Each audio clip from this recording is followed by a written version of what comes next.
are watching the Master Double Gamer Show. Alright guys, here we are, back in the host cam. Now, we've had a very special couple interviews, but this one has been one I'm looking forward to very much. You see, I'm very much so into video game art, and we have a video game artist here. Goes by the name of Greg. How you doing, sir? Hey, what's up? How are you? I'm well. I came in contact with this artist from some of the other employees here at CNI. You've done some work with them before. Yeah, I've done work in their little mural area, and I've done a lot of live pieces here. Okay. Art for various events. I threw an event here with a nonprofit. Oh, wow. Yeah. Tell us about that. What was the event? It was for the Sickle Cell Natural Wellness Group. They raise awareness for sickle cell, and they help people with holistic and natural modalities and various things. They give out gift baskets. They go into the community and help families make meal plans. Wow. It's all over the place. That is awesome. It was a fundraising event. There was art, music, and that's another poetry. local organization. Yeah, it is. That's insane. See, that's the type of organization like it's actually CNI sitting right over there. Yeah. That couch? Yeah. Wow. Okay. Yeah, we roll deep. That's been getting a lot of love. A lot of people have been sitting on a lot of butts on that couch. Let me tell you. Well, we're then. So let's talk about some of the arts you've brought today. We've had a couple of installations put up. There's a large pixel painting that's been done on the wall.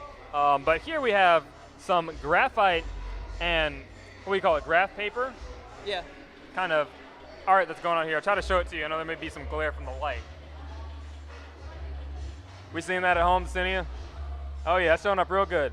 So this, of course, is your classic Mario in 8-bit art style. How do you come about doing this type of stuff? This specifically I did just for this show, and they're Gameboy drawings. Oh, because wow. Game Boy's black and white, so it was easy. I would play the games, take reference photos, and then do the drawings from them. That's why they're kind of perfect. That is awesome. So the art medium you've chosen here is some kind of a pencil? Yeah. It was just various drawing pencils, yeah. Okay. Because one of the really interesting things is you've been able to capture, like, faithfully the level of gradation in each area of the pixel to pull out that depth. So the blacks, I mean, the darks are dark, the lights are light, and the in-betweens Thanks, man. I appreciate are right it. in between. That's really hard to do to, like, a level of precision with pencil and graphite pens. I mean, that's insane. So take a look at some of the other ones you've got here, and there's a lot right here, you guys. Part of the Game Boy series. Another one that some of you fans at home are going to love. I know some of my friends at the half-empty energy tank that are tuning in tonight.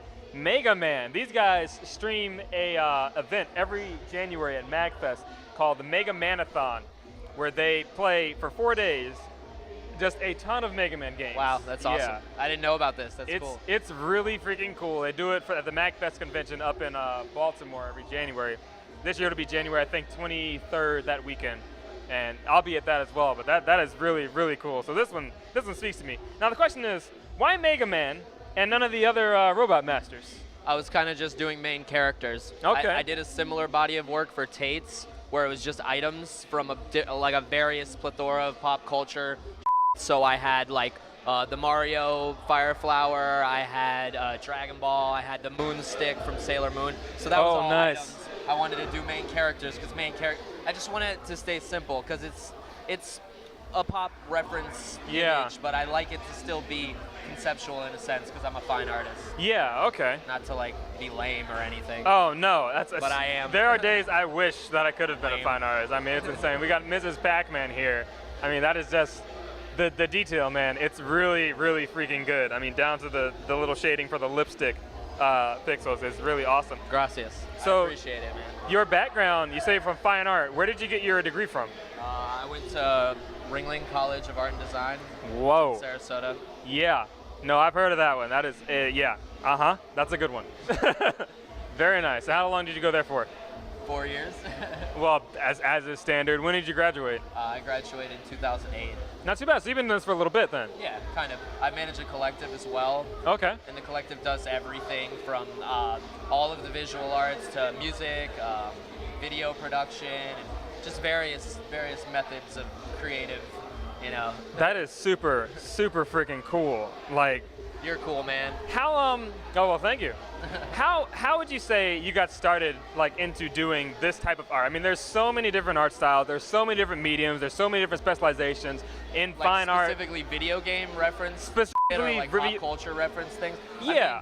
I mean, art in and of itself is a reflection of the person. I grew up in this. I was actually talking to my father about this the other day, that it's funny that I wasted all this time being a nerd when I was young, because now fancy that, right? Yeah, there's a need for it, and especially even in my career, it's, you know, there's galleries having shows that are like for nerdcore shit, and you know, yeah, it's just it all is a link in the chain. I've just been a nerd, so I make nerd art. What can I say? That's the way to go, man. I mean, with what we're doing here with this live stream, I can remember just loving playing video games.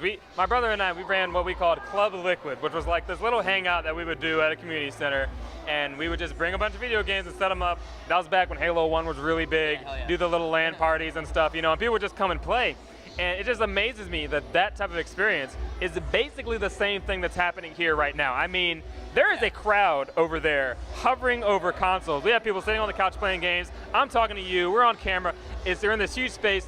And it just kind of comes back to that same thing of this, you're being very passionate about something that you love to do. I mean, it's part of your fiber, your network. And for art, it's painstaking work. It's tedious. It demands perfection. I mean, a line can't go off. I mean, there's so much passion that you can put into art, but the only reason why the art can be this good, and I'm going to show you guys this, which is my personal favorite, the Donkey Kong here. I love this game. This was my first Game Boy game. Classic. Mario versus Donkey Kong. It's like Mr. Game & Watch. Yeah, like, look at this. How awesome is that? Like, that speaks to me personally, because that's exactly what, I spent so many hours playing this game. I got my Game Boy from a family member of mine, and this was the only game that he gave with me, and that basically started me on my journey, you know, into the handheld foray, if you will. Awesome. That is absolutely incredible. So tell us a little bit then about your WordPress here. You got some cards. My work, it has a heavy Asian influence, heavy Egyptian, like hieroglyph look to it. That's what I've been told a lot, but it's all over the place. If you check me out, you'll be able to understand Gregory Dirr. Yeah. D-I-R-R. You could Google me. It's pretty easy. I'm the only artist, Gregory Dirr. Word. Gregory Dirr. Look this man up. Check out his art. He's got a WordPress here, which is gregorydurr.wordpress.com. You can see more of his work. This is absolutely incredible. Thank you for being here, man. Thank you, man. Thank you for the interview very much. Yeah. Decennial, let's get back to Laura Croft and the Boys on the Couch.